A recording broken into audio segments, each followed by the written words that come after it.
చంద్రబాబు నాయుడు గారి కన్నా గ్లామరస్ గా ఉన్నాడు, లోకేష్ గారి కన్నా గ్లామరస్ గా ఉన్నాడు. నువ్వేం చేస్తావులేరా, నా గ్లామర్ అటువంటిది.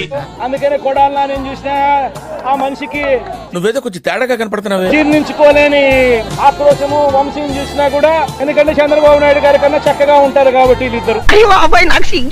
అవినాష్ కూడా పాపం ఎప్పుడో ఒకసారి టార్గెట్ అవుతాడు. ఎందుకు? ఎందుకంటే లోకేష్ కన్నా చక్కగా ఉన్నాడు కాబట్టి. నాకెందుకో డౌట్ గా ఉంది. You mean this guy Cartridge? జైళ్ళల్లో పెట్టే కార్యక్రమాలు జరుగుతా ఉంది. నిజంగా డెమోక్రసీ అన్నది ఏ స్థాయిలోకి దిగజారిపోయిందో చెప్పడానికి. అంటే ఏంటి సార్? నేను నేర్చుకున్నదే 4 ముక్కలు. నువ్వు ఎక్స్ట్రా అడిగి నన్ను కన్ఫ్యూజ్ చేయకు. అందుకే వంశీ కేసు ఒక ఉదాహరణ అని చెప్తా ఉన్నా. నాకు తెలిసి మోసపోతున్నాను. చీటర్ నా కొడుకు వీడు చీట్ చేస్తున్నాడు మనని అనిపించి తప్పని పరిస్థితుల్లో మోసపోతూ ఉండేవాడిని. 33 మంది ఉంటే కార్పొరేటర్లు 33 మంది వైసీపీనే గెలిచింది. ఎందుకు అడుగుతుంటాడికా? తెలుగుదేశం పార్టీ కార్పొరేటర్ కనీసం ఒక్కడు కూడా లేకపోతే మేమే గెలుచుకున్నాము అని చెప్పుకుంటా ఉన్నారు అని అంటే చీటింగ్ కర్తా హై తూ, చీటింగ్ కర్తా హై తూ.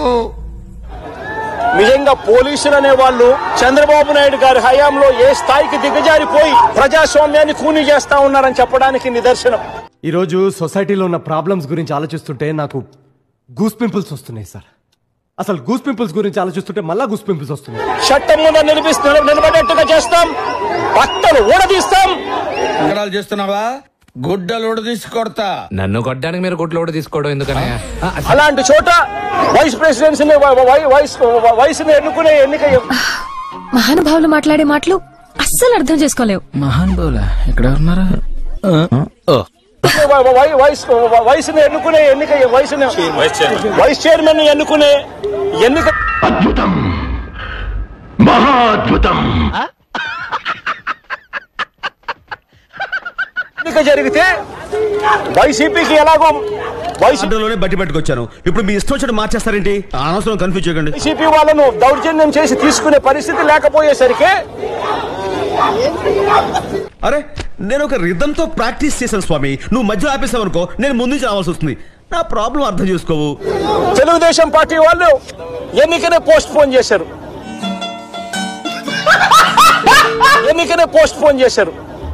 ఆదర్శ కదా.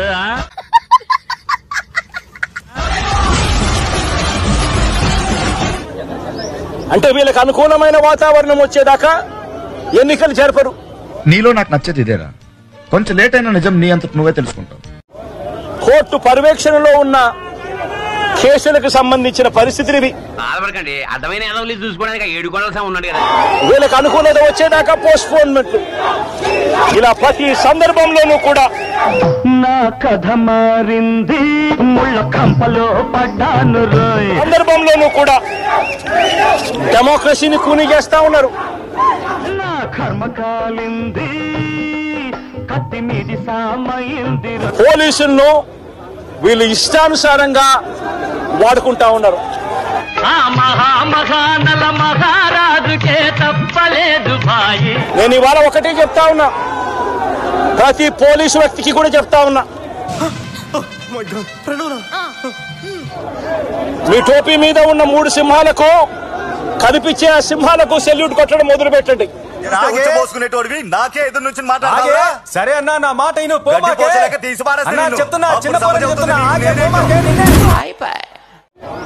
తెలుగుదేశం పార్టీ నాయకులకు సెల్యూట్ కొట్టడం మొదలుపెట్టి, వీళ్ళు చెప్పినట్టుగా చేయడం మొదలుపెట్టి,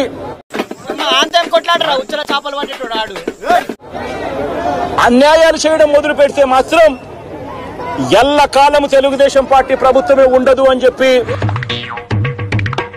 ఉందిలే మంచి కాలం ముందు ముందునా, ఇవాళ ప్రతి అధికారికి కూడా నేను తెలియజేస్తా ఉన్నా. ఇంత చెప్పిన తర్వాత కూడా మీకేం అర్థం కాకపోతే just get the hell and heavens. రేపొద్దున మళ్ళీ మా అధికారం వస్తుంది. వచ్చినప్పుడు అన్యాయం చేసిన వీళ్ళందరినీ, వీళ్ళ అధికారులందరినీ, అన్యాయం చేసిన ఈ నాయకులందరినీ కూడా అన్యాయం చేసిన ఈ నాయకులందరినీ కూడా బట్టలు కూడా తీసి నిలబెడతామని చెప్పి కూడా ఈ సందర్భంగా తెలియజేస్తా ఉన్నాం. పట్టిన రాడ్డు ఇసుకో అందరితే ఇది ఉప్పు కారం బాగా తట్టించిన కేరళ కర్రయం ఇది పెట్టి చిలికితీయం ఈ అమ్మ ఏం ఫీల్ ఉండదు మామయ్య. ఎవడిని వదిలిపెట్టేది ఉండదు. పాసు బీకేవులే నువ్వేడ ఉండిపోయావా అది ఏదో ఒక సెక్షన్ కింద నిన్ను కూడా చేస్తాడా నువ్వు జాగ్రత్త అయ్యో. ఇదే వంశీని అరెస్ట్ చేసేటప్పుడు సిఐ అన్నాడట నేను 1.5 సంవత్సరంలో రిటైర్ అయిపోతాను అని చెప్పి. అయితే ఏందా ఇప్పుడు పోయి నోట్లో పెట్టమంటావా? రిటైర్ అయిపోయినా కూడా సప్త సముద్రాల అవతల ఉన్నా కూడా మొత్తం అందరినీ కూడా పిలిపిస్తామని చెప్పి కూడా ఈ సందర్భంగా చెప్తా ఉన్నా. కోట ఇది వెళ్ళిపోద్ది లోపలికి. చట్టం ముందు నిలబడేట్టుగా చేస్తాం, బట్టలు ఊడదీస్తాం, ఏంట్రా ఇది న్యాయం జరిగేట్టుగా చేస్తాం. అడవులలో ఇట్లా పుట్టిరా ఏమరా మంచి మర్యాద ఉందని చెప్పి సందర్భంగా మరొక్కసారి వీళ్ళందరికీ కూడా చెప్తా ఉన్నాం.